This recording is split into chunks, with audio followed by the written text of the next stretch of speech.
Agora o NTV News, boletim epidemiológico, confirma apenas só 7 casos da Covid-19 nesta quarta-feira em Patos de Minas. A ocupação de leitos também é menor, mas cuidados para evitar contágio precisam ser mantidos. Animais feridos são resgatados pelo Corpo de Bombeiros. Caso de estupro entre primos é registrado em Patos de Minas. Dados mostram a agilidade da Polícia Civil para elucidar homicídios. Com carestia em escalada está mais caro até tomar café. Você vai ver que a potabilidade da água que consumimos exige critérios rígidos. Os riscos para a saúde com o calor extremo e a baixa umidade do ar. Doses da Coronavac devem ser remanejadas nos municípios de Minas. As discussões para ampliação da oferta de atendimentos da saúde na macro-região noroeste.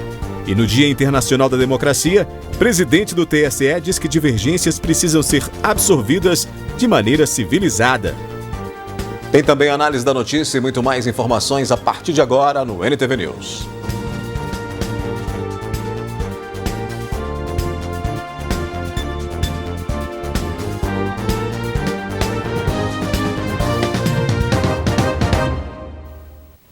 Um caso de estupro cometido e envolvendo uma garota menor de idade foi registrado pela Polícia Militar em Patos de Minas. O autor do crime sexual teria sido um primo da vítima. A informação é que um rapaz de 25 anos teria estuprado a prima de 13 anos aqui em Patos de Minas. Segundo o boletim de ocorrência, cerca de 2 meses atrás, o suspeito foi morar na casa da vítima para trabalhar junto do tio. Nos primeiros dias, o convívio entre eles e os familiares era normal. Porém, uma semana atrás, a mãe da vítima percebeu que ela havia mudado o comportamento e, após conversarem, ela descobriu que certa noite da semana anterior, a filha teria levantado durante a madrugada para ir ao banheiro e ela se deparou com o primo assistindo TV. Ao passar por ele, a vítima recebeu um tapa nas nádegas. E aí, quando ela regressou do banheiro, ela foi agarrada pelos braços pelo primo, que retirou a calcinha dela e estuprou, pedindo para que ela fizesse silêncio. Como a mãe da vítima foi notificada do estupro só na semana passada, o suspeito já havia se mudado da casa. Ele atualmente se encontra num assentamento de sem terras em Buritizeiro. Ele chegou a enviar mensagens de áudio pelo WhatsApp para os familiares, confessando o ato, inclusive se desculpando, mas alegando que havia sido consentido por parte da vítima. A jovem agora passará por exames e será avaliada pelo Conselho Tutelar. Em meio à devastação ambiental provocada pelas queimadas na região de Patos de Minas, equipes do 12º Batalhão do Corpo de Bombeiros vêm realizando diversas capturas de animais feridos no meio urbano. De acordo com o Corpo de Bombeiros, os incêndios têm gerado diversos prejuízos. Um exemplo é o dano à fauna. O fato ocasiona na destruição de áreas de preservação onde os animais vivem. Muitos morrem durante as queimadas. Outros conseguem fugir, porém, pela falta de alimentos e locais seguros, acabam indo, em alguns casos, para a parte urbana. Em 24 horas, em Patos de Minas, foram capturados uma arara canindé, um macaco-prego e uma jiboia. Os animais apresentavam ferimentos e foram encaminhados para o Centro de Triagem e Reabilitação de Animais Silvestres para passarem por uma avaliação veterinária. O Corpo de Bombeiros orienta que, ao se depararem com animais da fauna silvestre, nunca tente capturar. O animal, ao se sentir acuado, pode atacar para se defender. O ideal que você deve fazer é procurar um lugar seguro, manter o animal em seu campo de visão e acionar o Corpo de Bombeiros por meio do telefone 193. A Polícia Civil de Patos de Minas, por meio da Delegacia de Crimes contra a Vida, tem promovido trabalhos investigativos com indiciamento de pessoas envolvidas para agilizar, elucidar as tentativas de homicídios.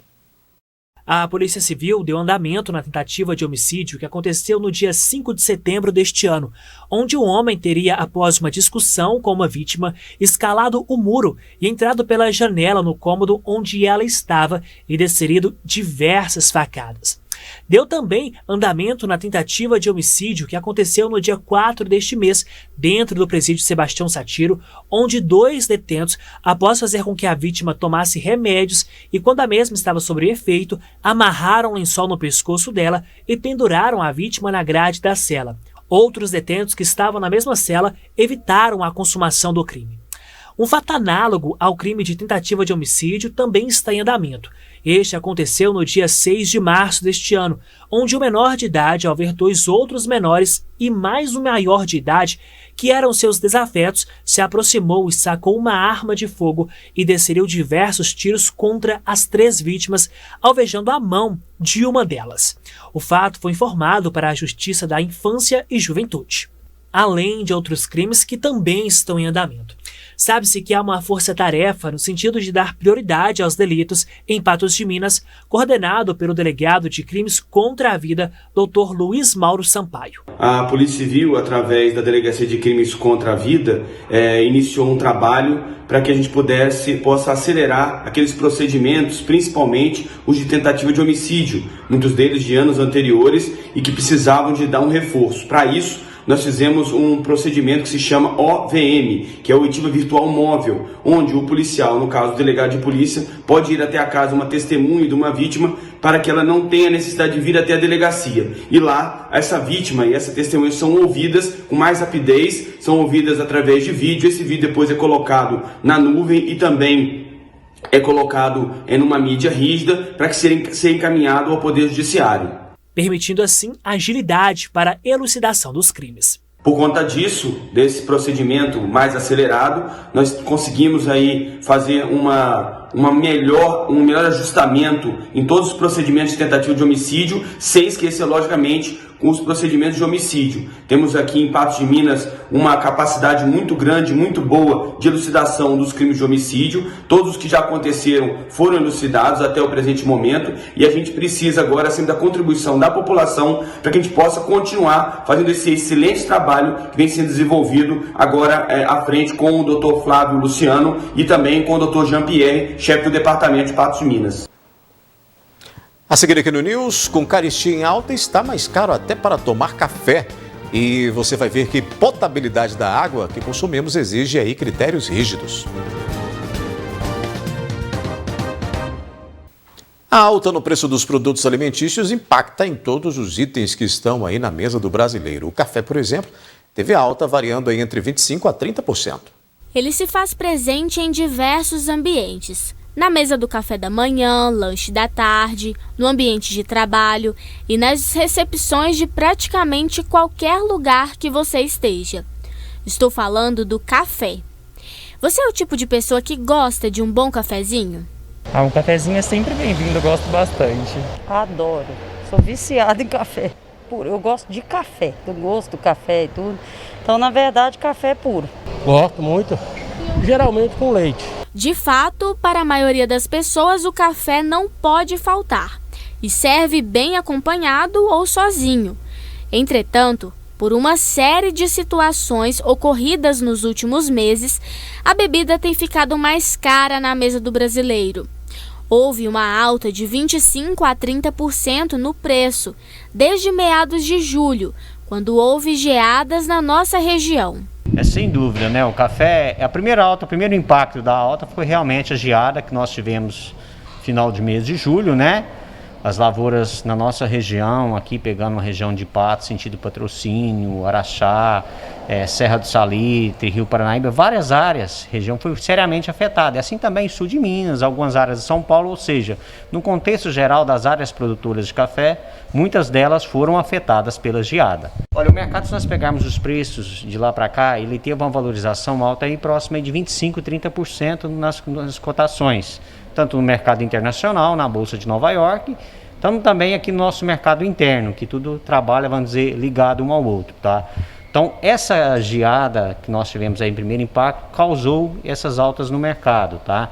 A perca, ela ainda é em estudo, mas existe comentários, estudos aí no mercado, que essa perca que foi acarretada pela geada, ela possa afetar aí algo em torno de 6 a 9 milhões de sacas na produção do ano de 2022, que é algo aí que possa variar aí na faixa aí de 20, ou seja, de 10 a 15% da produção nacional de café. O período de setembro e outubro é a esperança dos produtores, pois são aguardadas chuvas para o período.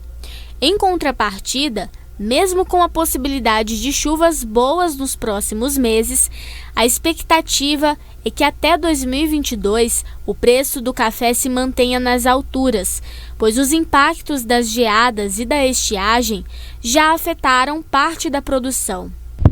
Hoje vamos pegar a saca de café, a saca de 60 quilos do café padrão comercial, um café bica corrida, aí, tipo 6, bebida dura, que é o padrão comercial. Esse café estava cotado aí nos patamares de R$700, R$750, aí se nós pegarmos ali no período aí de junho e princípio de julho. Hoje esse café está cotado nos patamares de R$1.100. Então teve essa alta aí no preço da saca da bica corrida. Esse preço automaticamente ele é refletido nas gôndolas do supermercado. Esse preço já vem subindo desde que aconteceu a geada. Se nós pegarmos os preços nas gôndolas dos supermercados, as indústrias já vêm repassando esse custo para o consumidor. Por quê? Porque a matéria-prima também subiu. Então teve essa alta aí em questão de percentual, talvez não é toda repassada, mas dos patamares aí de 15%, 20%, 25%, com certeza os preços na gôndola dos supermercados também teve essa valorização. A utilização da água potável em um momento de crise hídrica precisa ser de maneira responsável sempre, né? No entanto, alguns critérios são necessários, por exemplo, para avaliar se o produto é seguro para o consumo humano. Acordar e lavar o rosto e as mãos, escovar os dentes e em seguida passar um café e lavar as louças, tomar banho e finalmente sair para trabalhar. Em todas essas etapas realizadas na rotina, o consumo e a utilização de água estiveram presentes. Mas o que define a potabilidade da água que consumimos no dia a dia?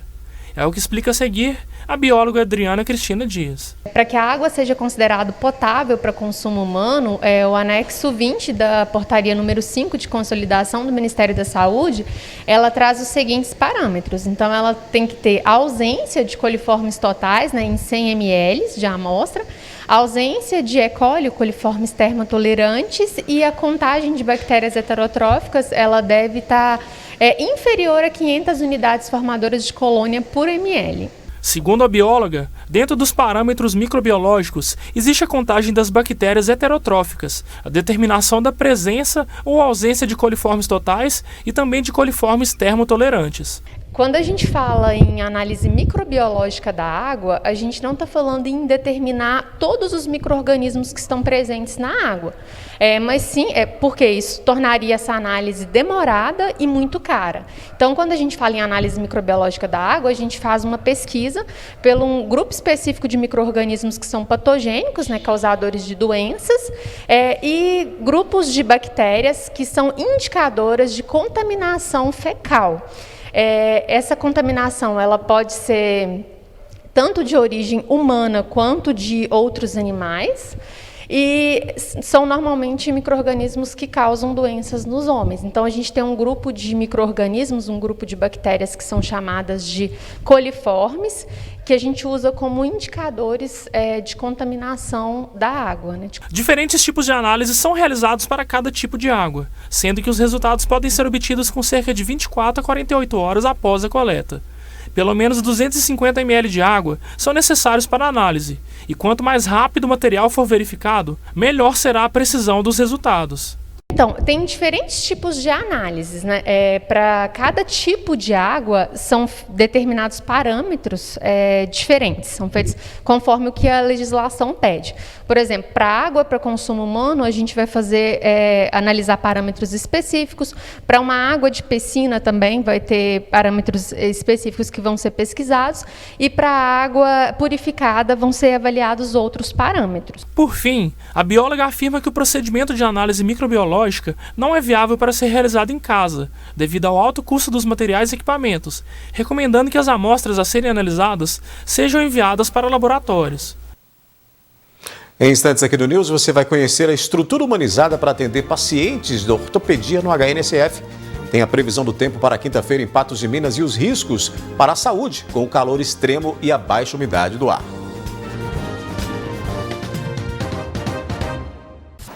Vamos falar de saúde? A gente mostra agora que o Hospital Nossa Senhora de Fátima oferece todo o suporte para pacientes da ortopedia, desde a estrutura até a relação humanizada aos pacientes. A Amanda sofreu um acidente de motocicleta há 11 anos. Teve ferimentos por todo o corpo, passou por cirurgias e até hoje faz acompanhamento médico. No início do ano, ela passou por uma nova cirurgia para restaurar uma articulação do quadril, que foi se desgastando com o passar dos anos. E após a cirurgia, a qualidade de vida dela é outra. Uma parte da bacia chamada acetábulo, é a parte onde encaixa a cabeça do fêmur. Ela teve uma fratura muito grave, né, e a gente acompanhou lá durante um bom tempo no hospital regional, na época, e ela foi submetida a uma cirurgia grande. Apesar da gravidade, a gente conseguiu montar a fratura da bacia dela. Eu já sabia que em algum momento eu teria que operar, né? Tá fazendo a prótese, que foi o que o Dr. Marcelo sempre me orientou. A gente foi levando até onde deu, né, na questão do quadril da mobilidade. E durante a minha reabilitação, tudo que eu precisei, quando eu senti alguma dorzinha, algum incômodo, alguma coisa que eu achasse que poderia até ser da minha cabeça, mas que eu não sei se era normal ou não, eu falava com ele respondia na hora. Marcelo é um médico ortopedista que acompanha o caso dela desde a época em que ela estava no hospital regional. E a relação de médico e paciente que existe entre eles é mais uma amizade do que apenas profissional. A gente deixou um pouco de ser médico e paciente, porque são 11 anos, é uma vida. E aí eu considero ele uma pessoa como se fosse da minha família. Eu tenho um apreço, um carinho muito grande. E ele sempre me tratou de uma forma muito humana. Já o Leandro sofreu um acidente de carro em 2019. Um acidente grave e complexo. Ele teve fraturas por todo o corpo e foi necessário toda a equipe de ortopedia para acompanhar o caso, para que ele se recuperasse da melhor forma. É um trauma muito grande. Sinceramente, a gente, por ter ficado consciente esse período todo lá, quase 1h30, lembra de muita coisa, lembra da família, pensa no que pode acontecer, no que vai acontecer, o que vai fazer a partir de agora. Fica naquela angústia, né, do período que eu fiquei preso nas ferragens lá, imóvel, sem conseguir reagir, fazer nada, sem ter um sentimento de impotência também. Ele teve fratura praticamente todos os ossos do membro inferior, fêmur, bilateral, tíbia, patela, sendo que várias fraturas expostas também. Foi mobilizado toda a equipe, tanto da cirurgia geral, clínica médica, ortopedia, a otorrino, cirurgia plástica, questão da face dele também, neurologia, e foi dar todo o suporte primário da urgência dele. Ambos os casos são complexos, mas o que tanto o Leandro quanto a Amanda, bem como os próprios médicos, são convictos em afirmar é que o suporte oferecido pela ortopedia do Hospital Nossa Senhora de Fátima foi e ainda é essencial para a boa recuperação de cada paciente. Na ortopedia nós contamos com praticamente todas as especialidades da área ortopédica, então isso dá um suporte tanto para o paciente quanto para nós profissionais também. O Hospital Nossa Senhora de Fátima, HNCF, formamos uma equipe com especialistas em praticamente todas as áreas e a gente tem uma capacidade de resolução dos problemas ortopédicos perto de 100%. E a gente tem uma preocupação com a nossa equipe na parte humana. Aqui não é o paciente 1, 2, 3, 4, aqui é o senhor José, a dona Maria, a dona Amanda. Muito mais do que só profissional. Tem pessoas aqui que eu vou levar para a vida como não vou conseguir pagar o que fizeram por mim aqui e pela minha família. Os institutos de meteorologia vêm alertando para os indicadores que apontam a baixa umidade relativa do ar em Patos de Minas. Com os percentuais chegando a 100% em certos períodos do dia, acende o alerta para os riscos que esta condição provoca para a saúde. O tempo seco e quente que se instalou na nossa região tem elevado as temperaturas aos 35 a 38 graus. A umidade relativa do ar está baixa, na casa dos 20%. Isso tudo tem explicação. O que nós podemos observar nesses dias é que a nossa região, como o Brasil Central, Norte, de uma forma geral, está sobre uma grande massa de ar sujeita a uma alta pressão. A alta pressão funciona como uma tampa, é uma massa de ar descendente, apesar de ser lenta, muito devagar, mas ela impede a entrada de outro tipo de massa de ar. Outro aspecto diz respeito à sensação térmica. A pressão de ar quente vinda de cima impede a entrada de outras massas de ar e deixa a sensação de desconforto e o ambiente mais abafado. A tendência é que as temperaturas permaneçam desta forma até o fim de setembro e início de outubro, período em que as primeiras chuvas são esperadas. Com isso, intensificam-se as doenças respiratórias, o ressecamento da pele, da área do nariz e dos olhos. O que nós estamos observando é que as mínimas têm ficado em torno de 20 a 22 graus. De 20 a 22 graus significa que essa grande massa de ar que nós temos sobre a nossa região está bloqueada, ela não se dissipa. E se ela não se dissipa, ela retém essa temperatura. Então ela cai um pouco à noite devido à ausência de radiação, mas não cai demais, ela continua aqui, não perde radiação para a atmosfera. O ideal, o que normalmente acontece, quando a atmosfera está funcionando normalmente, a massa de ar durante o dia é ascendente e essa radiação, parte dela se perde para a atmosfera. E as máximas ficam elevadas, mas as mínimas também caem bastante. Então a gente está passando por um período em que a temperatura do ambiente tem ficado mais elevada e a umidade do ar está ficando mais baixa. Isso predispõe uma variedade de doenças respiratórias, deixa nosso organismo mais desidratado e a gente tem que prestar mais atenção tanto no nosso organismo e também naquelas pessoas que necessitam mais de cuidados, né? As crianças, as pessoas acamadas que necessitam de cuidados. Essa espera por chuvas é motivada também pela melhora que acontece nas condições do ar e na sensação térmica que estamos vivendo agora. Mas, enquanto o céu permanece inquieto de chuvas, é importante ter os cuidados com a saúde, pois a umidade relativa do ar também permanecerá baixa. Temos aí uma expectativa de que mais para o final desse mês as precipitações retornem. Existe uma possibilidade em torno do dia 25, 24, uma precipitação não muito grande, mas já bem significativa, o que já desbloqueia essa região de alta pressão e que libere a entrada de massa de ar úmida, causando precipitação. As temperaturas, devido à posição do Sol, continuarão elevadas, mas a presença da chuva ameniza e traz um conforto térmico. Tá? Então a ideia é que nós tenhamos já para o mês de outubro, e desde o seu início, o retorno das precipitações e a umidade relativa do ar em ascensão, o que causa uma tranquilidade maior, um conforto térmico maior. Nessa época agora, em que é uma época muito seca, não é só por via oral, não é só tomar líquido. A gente tem que lembrar de hidratar a nossa pele, que é o maior órgão do corpo, né?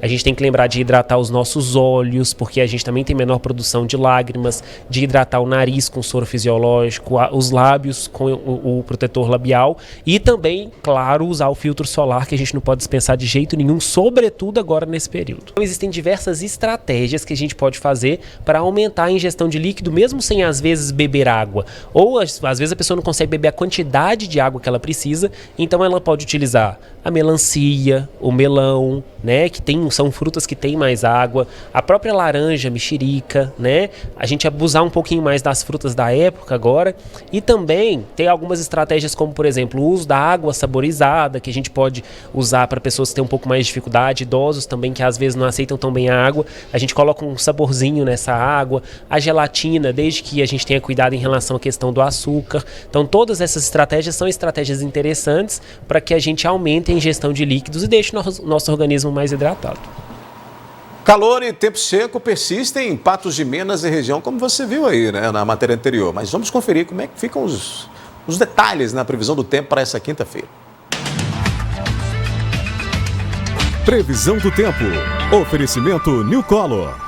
Seus óculos em apenas 1 hora. Confira o regulamento. New Color. 3 lojas em Patos de Minas.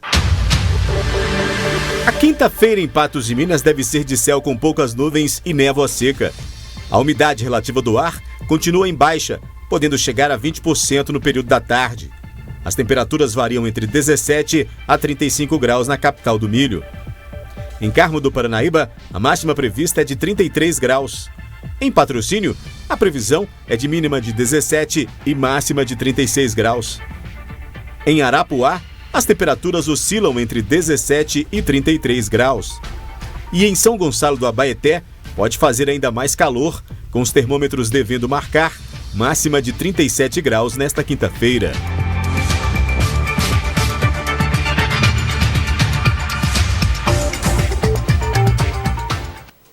Ou seja, vai continuar aquele calorão, né? Depois do intervalo aqui no News tem a análise da notícia. O boletim epidemiológico confirma apenas 7 casos de Covid-19 em Patos de Minas. A ocupação de leitos também é menor, mas cuidados para evitar contágio precisam ser mantidos. Doses da Coronavac devem ser remanejadas nos municípios de Minas. E as discussões para ampliação da oferta de atendimentos na saúde na macro-região noroeste. Doses da vacina Coronavac devem ser remanejadas em cerca de 400 municípios de Minas Gerais, segundo informou nesta terça-feira a Secretaria de Estado de Saúde. O secretário Fábio Baquerete disse que a medida será tomada nos municípios que já completaram a vacinação de adultos com a primeira dose, com a finalidade de equalizar a cobertura vacinal da chamada dose 1 entre os mineiros. Nós temos aí 657 mil doses para ser distribuídas para os municípios como primeira dose, do jeito que veio pelo Ministério da Saúde. Mas nós temos uma expectativa que tem doses sobrando de Coronavac, que não pode ser utilizado nem para adolescente e nem para reforço. Então, ao invés de a gente mandar essa Pfizer para terminar a primeira dose dos municípios, a gente vai pegar a Coronavac que está sobrando nos municípios que já fecharam 18 anos, passar para os municípios que restam ainda chegar a 18, para que a gente possa transferir na sexta-feira, por isso que vai ser na sexta-feira, estas doses para conseguirmos iniciar oficialmente, não só com as doses remanescentes, a vacinação de adolescentes e o reforço dos idosos acima de 70 anos que tomaram a segunda dose há mais de 6 meses e aos imunocomprometidos. Outro ponto abordado na coletiva pelo secretário foi em relação à utilização das vacinas destinadas para a primeira e segunda doses. Alguns municípios estavam utilizando essa entrega contínua para poder utilizar a segunda dose como primeira, porque sabia que sempre estava chegando. Houve esse intervalo maior aí de vinda e está sendo um problema para alguns municípios. Mas nesse final de semana há uma expectativa de vir AstraZeneca para a gente não tem AstraZeneca parada para distribuir e a gente consiga distribuir. Lembrando que esse aumento de intervalo não tem nenhum prejuízo para a população, mas é por isso que vale a pena o destaque, né? Não utilizar a segunda dose como primeira, porque a gente não pode garantir que a dose que vai chegar do Ministério da Saúde, quando que vai chegar ao certo. O que a gente sabe é quando chega a dose do Ministério e fala que é como segunda dose, a gente manda para o município falando que é segunda dose. Então a expectativa é assim, que no final de semana a gente receba a AstraZeneca e comece a normalizar essa entrega de todos os municípios do estado. Patos de Minas não entra nesse remanejamento aí falado pelo secretário com relação à Coronavac, porque, segundo a epidemiologia, todas as doses de Coronavac que o município tinha disponível foram aí aplicadas no seu público. Agora, o cadastramento, por falar em vacinação, o cadastramento para vacinação contra a Covid-19, que é destinado aos adolescentes com idades de 12 a 17 anos, já teve início em Patos de Minas. A inscrição ocorre por meio do site patosdeminas.prefeituras.net. A previsão é de que a imunização dessas faixas etárias ocorra ainda em setembro. A prioridade será para as pessoas com deficiências permanentes, comorbidades, gestantes e puérperas. Para se vacinarem, todos deverão aí ter autorização assinada pelos pais ou responsável legal. É hora da nossa análise da notícia. Do meu lado, o jornalista e apresentador Gui Boaventura, para a gente falar desses e de outros assuntos. Boa noite, Gui. Boa noite, Daí. Boa noite ao nosso telespectador. O Gui, nós tivemos aí, então, portanto, o secretário falando dessa questão de fazer o remanejamento dessas vacinas Coronavac que vão aí ser destinadas a municípios que precisam desse reforço. Claro, porque aqueles que já vacinaram o público adulto não precisarão dessas doses. Eu disse que não é o caso de Patos de Minas, mas pelo menos 400 municípios estão dentro dessa linha aí que a Secretaria de Estado precisa traçar. Essas estratégias precisam ser tomadas com urgência, até porque esses medicamentos, essas vacinas, elas têm ali um prazo, né? Sim. E aí mora um grande perigo e um grande erro, né? Porque foi mal planejado. Essa redistribuição, essa buscar daqui, levar para ali, buscar dali, levar para acolá, isso aí chama-se desorganização, falta de planejamento da Secretaria de Saúde. Não adianta, porque se tudo tivesse sido planejado, se tudo tivesse sido feito de acordo com conhecimento, não fosse feito no achismo, não precisava hoje de buscar vacina hoje numa cidade do interior e levar para outra. Qual que é a população aí de Patos de Minas? Quantas pessoas vão ser vacinadas aí em Patos de Minas? Qual é a média? Qual que é a perspectiva? É X, manda a vacina para isso. né? Patos não está, você já disse que Patos não está nesse remanejamento de vacina, mas isso é uma falta de planejamento absurda, né? E você falou aí a respeito agora da vacinação. Para adolescentes, né? Para adolescentes. E aí é que mora o perigo. Sabe por quê, senhor Odair? Porque esse pessoal não vai procurar a vacina sem motivação. É preciso ter uma campanha do governo, e o governo não fez, não está fazendo e não fará essa campanha, e nós vamos ter dificuldade para vacinar o jovem, o adolescente, a criança. Não vai. Sozinho o adolescente não vai. Já está acontecendo com o pessoal de 18 anos, inclusive. Sim. Né? O pessoal de 18 anos está tendo resistência. Aí é que mora esse perigo, porque esse pessoal precisa ser vacinado. É um pessoal que passa por ambientes de mais risco que se tem notícia, né? Que são as aglomerações, que eles saem, não tem medo, divulga-se muito de que o jovem não morre de Covid, mas não é tão verdade assim. Mas, enfim, o jovem ele precisa ser motivado. E aí precisa de uma motivação para o pai, para a mãe, pegar o filho pela mão e levar para ser vacinado. Conversar, convencê-lo em casa, olha, precisa vacinar, porque senão toda a família corre o risco. E sem uma campanha, sabe, sem essa participação, sem essa comunicação, vai ser difícil, e aí nós vamos ter um problema muito sério com a pandemia, porque a pandemia precisa parar. Nós ontem falamos aqui de variante, essas variantes só vão parar, essas variantes elas só vão ser impedidas do vírus se progredir se houver um corte na contaminação. E o instrumento mais importante para esse corte na contaminação é a vacina. Não tem outra medida, né? Ok, vamos seguir com os assuntos aqui. A gente continua falando de saúde, viu? O Ministério Público se reuniu com autoridades em saúde para tratar da reestruturação nos atendimentos das unidades hospitalares que atendem municípios da macro-região noroeste. A gente está falando aí da Santa Casa, a gente está falando também aí do Hospital Regional. Membros e representantes do Conselho de Saúde se reuniram para tratar os rumos a serem seguidos pela macro-região. A reunião foi coordenada pelo promotor, com a presença de representantes da Superintendência Regional de Saúde, da Secretaria Municipal de Saúde de Patos e, logicamente, com o pessoal da FEMIG, né, o Hospital Regional Antônio Dias, e os representantes da Santa Casa de Misericórdia. Durante a reunião, assuntos de remodelação, tendo como tema o Hospital Regional Antônio Dias, com foco na média e alta complexidade em traumato-ortopedia, urgência e emergência clínica e pediátrica, gestação de alto risco, atendimento às vítimas de violência sexual, UTI adulto, ampliação de sala cirúrgica com bloco obstétrico e locação de imóvel para implantação da casa de gestantes foram tratados. Já quanto à Santa Casa de Misericórdia, esta deverá contar com 161 leitos no total. Hoje, segundo Pedro Cunha, conselheiro de saúde, são 128, aumento de 33 leitos sem necessidade de uma grande intervenção na parte física, com abrangência de micro e macro regional. Serão 30 leitos de UTI geral, maternidade de risco habitual, linha cardio e vascular, oncologia e urologia. O Hospital Regional continua um hospital de traumas, da urgência e emergência, da alta complexidade. Porém, a Santa Casa fica com a oncologia, fica com a urologia e com a maternidade de risco habitual, enquanto a maternidade de alto risco permanece no Hospital Regional. O SAMU, Rede de Urgência e Emergência, também foi pauta da reunião.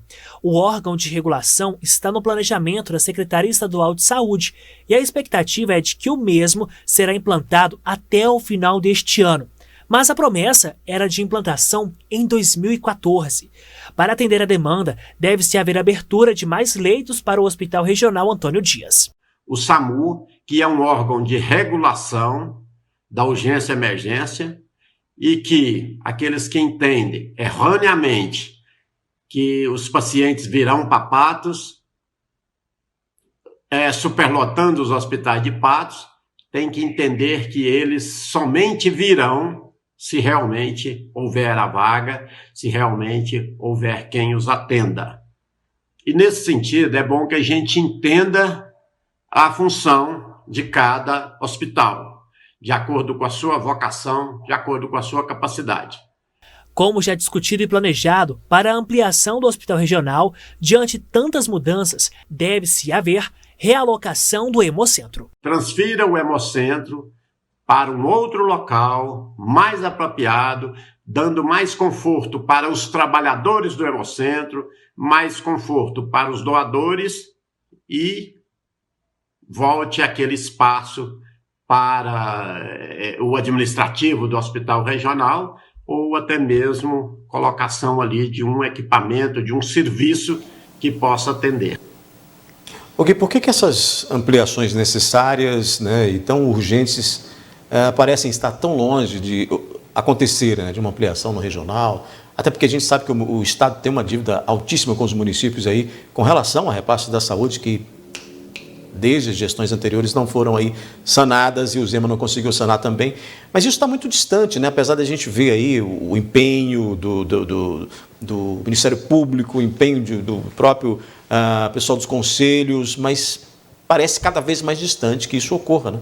Porque em relação ao procedimento do poder público, eu vou parafrasear aqui o ministro da Educação, são narrativas, apenas e tão somente narrativas. Você vê a aplicação, estamos esperando aplicar 10 milhões de reais que vem do governo estadual para Santa Casa. Nós aplicamos aqui, estamos com mais 30 leitos agregados. O povo está passando perrengue na fila para entrar no hospital. Não tem lugar nos hospitais. Tem uma Dona Maria de Fátima, que está, não sei nem se tem essa notícia aí, mas está lá na UPA, esperando para uma transferência para um hospital, por causa de uma hemodiálise. Depois do seu programa citar esse caso, ela conseguiu, assim que você citou, horas depois ela conseguiu esse atendimento. Porque o que foi hoje no programa, Odair, se esse absurdo que nós colocamos no ar hoje não desse resultado, era uma coisa do outro mundo. Graças a Deus que deu, então, o resultado, né? Agora, isso continua acontecendo. A Dona Maria de Fátima não é a primeira, não foi a segunda, a terceira, a quarta, a quinta pessoa que nós falamos só esse ano. Pessoas que, se não fossem levadas para um hospital, que se não tivessem, ia morrer, como algumas delas morreram, até depois de tardiamente serem socorridas em algum hospital. Então, isso são narrativas. Nós precisamos de ver porta aberta para atender o povo, nós precisamos de ver todo esse esquema funcionando, nós precisamos ver valendo 10 milhões de reais que serão aportados para a Santa Casa aqui em Patos de Minas, e isso funcionar e não funcionar só para a região, é para funcionar também para o município de Patos de Minas.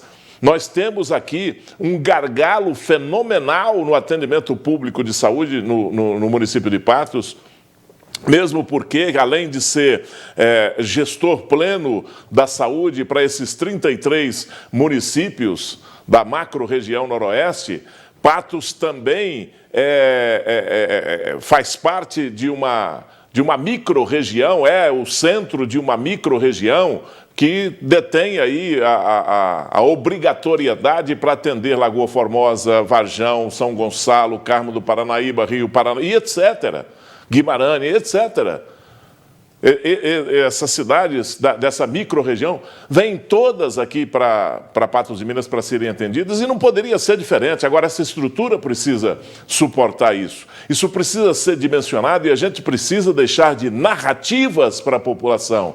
Porque quando se fala, olha, inaugurou-se mais um hospital em Patos de Minas para atender a macro-região noroeste. Que ótimo, são 33 municípios que serão alcançados pelo atendimento desse hospital, da Santa Casa. A Santa Casa, não resta a menor dúvida, é uma dádiva, é um presente para a nossa região. Mas continua o gargalo, as pessoas continuam padecendo na UPA, as pessoas continuam na fila para a operação de catarata, para a operação ortopédica, para um punhado de operação, que as pessoas estão na fila meses, anos, esperando uma oportunidade para fazer a sua cirurgia. Isso é preciso resolver, é preciso abrir esse gargalo. Que jeito? É preciso fazer valer, sair da narrativa todo esse investimento em mais um hospital aqui na nossa região e fazer isso valer como atendimento, fazer isso girar como atendimento.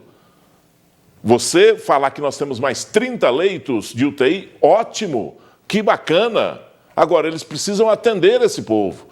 Não adianta bater lá na porta e não ter como atender.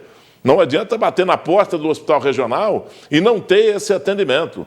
Nós precisamos de transformar tudo isso, toda essa retórica, todo esse discurso, toda essa narrativa em solução para esse gargalo na saúde pública em Patos de Minas. É um assunto muito espinhoso, mas é preciso estar sempre em cima da mesa e a sociedade precisa discutir isso aí, e bem o faz os conselhos, tanto o estadual de saúde quanto o Conselho Municipal de Saúde, que são os únicos cobradores, além de nós da imprensa, com efetividade nesse sentido.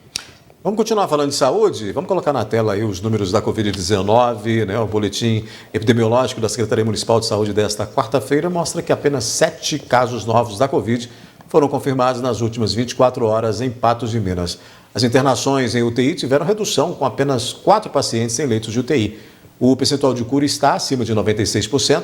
E não foram confirmados novos óbitos, mantendo o número de vidas perdidas em 542. A gente vai olhar também, vamos dar uma olhada também na ocupação de leitos. Pode colocar aí para a gente, Luiz, o da Covid-19 está aí na tela, né? Os leitos, essa ocupação também que teve aí uma diminuição significativa. Você falava ontem disso aqui, queria que baixasse aí daquela casa dos 20, né? E aí a gente considera nesses números as redes de saúde pública e privada. E só modificaram esses números de sexta-feira para cá, só modificaram hoje esses números, infelizmente. Agora, o detalhe é o seguinte, Odair. Está baixando o número de internação, mas continua num ritmo marcante o número de óbitos aqui na nossa região. Está morrendo gente como estava morrendo quando nós tínhamos aí uma ocupação de 70%, 80%, 90% dos hospitais. Então é preciso explicar isso aí, que os números são esses, por que estão morrendo pessoas desse jeito. E eu fiquei sabendo hoje que a informação da última vítima que foi catalogada no boletim do município de Patos de Minas, ela faleceu no dia 12, quer dizer que nós não temos números represados, nós temos números mal contados, porque a diferença de Patos, a contagem do município de Patos para a contagem do estado de Minas Gerais, em relação aos óbitos aqui no nosso município, a diferença são de 11 óbitos, ou é uma diferença de 11 óbitos. Então, essas pessoas estão morrendo e, pelo que se tem informação, essas pessoas estão morrendo agora. Não é número represado lá para trás, nós não estamos divulgando números de maio, junho, julho, nós estamos divulgando números de agora. Muito bem, vamos fazer uma parada rápida aqui no NTV News, a nossa análise da notícia. Daqui a pouco a gente fala da gasolina, que está 30% mais cara do que no início do ano, e vamos falar também da média em Patos de Minas. No Dia Internacional da Democracia, o presidente do TSE disse que divergências precisam ser absorvidas e de maneira civilizada. Um levantamento feito pela TicTilog mostra que o preço médio da gasolina já está 30% mais caro em relação a janeiro no Brasil. A média, na época, era de R$ 4,80 e agora está em mais de R$ 6,20, né? Média nacional. Claro que em alguns locais este valor é ainda maior ou até pode variar dependendo da região. Em Patos de Minas, em algumas ligações rápidas que a gente fez aqui da redação, o litro da gasolina está sendo comercializado em média a R$ 6,59 aqui na capital do milho, meu caro Gui Boaventura. A gasolina cada vez mais cara, combustíveis em geral, né? Onde que a gente vai parar então com esse preço de combustível em meio a uma pandemia e uma economia que apresenta aí fatores que puxam essa inflação? Parado. Parado? Vamos parar parado. Com o preço da gasolina não vai para lugar nenhum. O Brasil não tem condição de rodar com a previsão de, no final do ano, a gasolina estar custando R$10 o litro. É impossível. Espera-se do governo nacional uma providência em relação a isso. Qual que é a providência se interfere na Petro? Eu não sei qual que é a providência que tem que ser tomada. Verdade é que o Paulo Guedes tem que deixar de ser posto, deixar de ser posto Ipiranga, para ser o posto que resolve essa situação. Esse é um problema do Paulo Guedes. Ele precisa resolver esse problema da economia. Nós precisamos de baixar o dólar, nós precisamos de baixar essa cotação do dólar com o quê? Com ação. Não é ação de botar dólar no mercado, é preciso de acalmar as coisas no Brasil, mas é preciso também ter outras providências econômicas para que o Brasil possa andar, para que o Brasil possa rodar. E o Brasil não vai rodar com uma gasolina a R$10. É um absurdo. Né? A previsão é de R$10 o litro no final do ano. Ninguém vai sair de casa, ninguém vai viajar de férias, o turismo será prejudicado, e isso é uma roda de prejuízos que ela é imensurável. É uma roda de prejuízos sem fim, porque por qualquer situação a economia passa pela gasolina. A gasolina passa pelo combustível, porque o Brasil anda nas costas de um caminhão. Nós temos uma rede de transporte coletivo com uma tradição de monopólio, tanto dentro do município, quanto a intermunicipal, quanto interestadual, que estrangula, né, esse serviço. Nós não temos um serviço público de transporte eficiente no Brasil. Vide o que acontece em Patos de Minas, que há uma reclamação atrás da outra em relação ao transporte coletivo. Isso é por quê? Porque é monopólio. Porque é um só que presta serviço, ele presta o serviço do jeito que ele quer. Estamos obedecendo às normas. Sim, obedece às normas do jeito que quer obedecer. A gente sabe disso. Não vamos tapar o sol com a peneira. O que regula esse mercado é a concorrência. Nós não temos, infelizmente, nós não temos. Então, e não adianta chorar porque não vamos ter a curto e a médio prazo. Né? Então, é preciso que alguém coloque a mão nessa situação e resolva esse problema. Porque a R$10 sobe a gasolina, sobe a inflação para o Brasil, porque aí sobe gasolina, sobe o óleo diesel, sobe o etanol, vai subindo tudo. E, consequentemente, sobe o arroz, sobe o feijão, sobe a carne, vai subindo. E aí baixa o quê? O dinheiro no seu bolso. Muito bem. O que 15 de setembro é a data em que se comemora o Dia Internacional da Democracia, né? E o ministro Luiz Roberto Barroso, presidente do Supremo Tribunal Federal, né, voltou a cobrar o respeito ao Estado Democrático de Direito e aos direitos fundamentais às eleições livres. O presidente do STF publicou a declaração em seu Twitter, citando de início no vídeo os princípios que fortalecem a democracia. A democracia constitucional foi a ideologia vitoriosa do século XX, tendo derrotado todos os projetos alternativos que se apresentaram. O comunismo, o fascismo, o nazismo, os regimes militares e os fundamentalismos religiosos. Democracia significa soberania popular, que é o governo do povo, eleições livres, governo da maioria, Estado de Direito, que significa cumprimento da Constituição e das leis por parte de governantes e de governados, e respeito aos direitos fundamentais, que incluem as liberdades, a igualdade e o atendimento das necessidades vitais básicas de todas as pessoas. Barroso também destacou que, apesar da democracia ser considerada universalmente o melhor regime de governo, não é fácil a sua manutenção.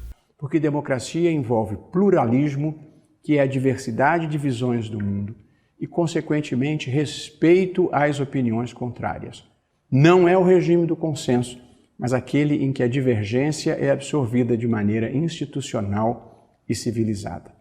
No mundo de hoje, ela se encontra sob ataque em razão de disfunções como o populismo, o extremismo e o autoritarismo.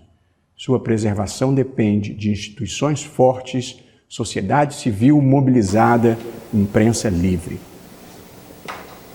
E a democracia, ela traz esse fator de eu respeitar a maneira como você pensa, você respeitar a minha maneira, coisa que nos últimos tempos, principalmente nas redes sociais, principalmente na internet, tem ficado muito complicado de se debater assuntos, né?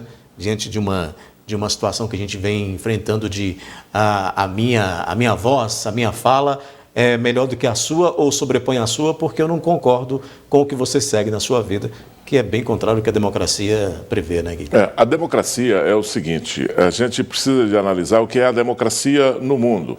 Espelha-se muito e sabe-se muito sobre, fala-se muito sobre a democracia, por exemplo, nos Estados Unidos. Por que a democracia nos Estados Unidos funciona melhor do que em qualquer outra parte do mundo? Porque os Estados Unidos têm uma democracia, dá total liberdade para para os americanos, né? Mas para os seus nativos, mas dá também uma belíssima de uma responsabilidade para cada um. Você pode ter a liberdade, você deve ter a liberdade, você deve fazer uso da liberdade, mas deve assumir todo e qualquer risco ao exercê-la. E existem leis duríssimas nos Estados Unidos para quem descumpre, para quem ultrapassa a linha do direito, a linha da liberdade. Vide o que acontece em relação, por exemplo, às armas. Nos Estados Unidos, em alguns estados dos Estados Unidos, a pessoa pode portar a arma, mas se matar uma outra pessoa e não tiver nenhuma justificativa, se não for no legítimo direito de defesa pessoal, da vida, do patrimônio, ou seja lá do que for, se ele fizer isso como se faz hoje no Brasil, mata por uma pedra de crack de R$5, ele vai pagar também com a vida ou com a prisão perpétua. Ele sabe disso. Ele vai poder portar uma arma, mas vai assumir a responsabilidade pelos seus atos com aquela arma. O Brasil, por exemplo, tem um dom de ser paternalista. Só o país tem o direito, só o governo pode, só o Estado tem o direito de possuir, de mandar e de proteger as pessoas. Não o faz bem e não nos dá o direito, não dá essa liberdade. Quer ser muito paternalista e não nos dá o direito a todas essas liberdades. E isso é a democracia, é a liberdade que as pessoas têm, mas também é a tolerância que se tem que ter e é a observância em relação ao direito dos outros. O Estado de Direito ele tem que ser observado mais do que em qualquer outro regime na democracia, que é um regime difícil de se entender e de suportar, porque é o que você falou. Eu posso dar a minha opinião, mas eu tenho que tolerar a opinião dos outros. Você falou a respeito da internet. Por que a internet é tão perniciosa, às vezes, aqui no Brasil? Porque é um momento em que a pessoa quer usar toda a liberdade que tem sem nenhuma responsabilidade. Usa se esconde atrás, inclusive, de um apelido, covardemente, para agredir outras pessoas. Se esconde atrás de um aparelho de celular para falar mal, para agredir, para ofender outras pessoas. Isso não é democracia. Isso é libertinagem. Isso não é uma liberdade excessiva, uma liberdade que a pessoa não pode ter, porque a minha liberdade ela tem que ser até atingir a sua. Depois que ela atingir a sua, não é mais liberdade. Sim. Né? Então, a democracia é um regime difícil, mas é o menos pior de todos que aí são conhecidos. E a gente tem que zelar, né, por ela. Gui, com essa a gente encerra a análise de hoje. Amanhã a gente tem novo encontro. Amanhã estaremos juntos aqui novamente. Boa noite para você, boa noite ao nosso telespectador. Boa noite, obrigado pela companhia e até amanhã.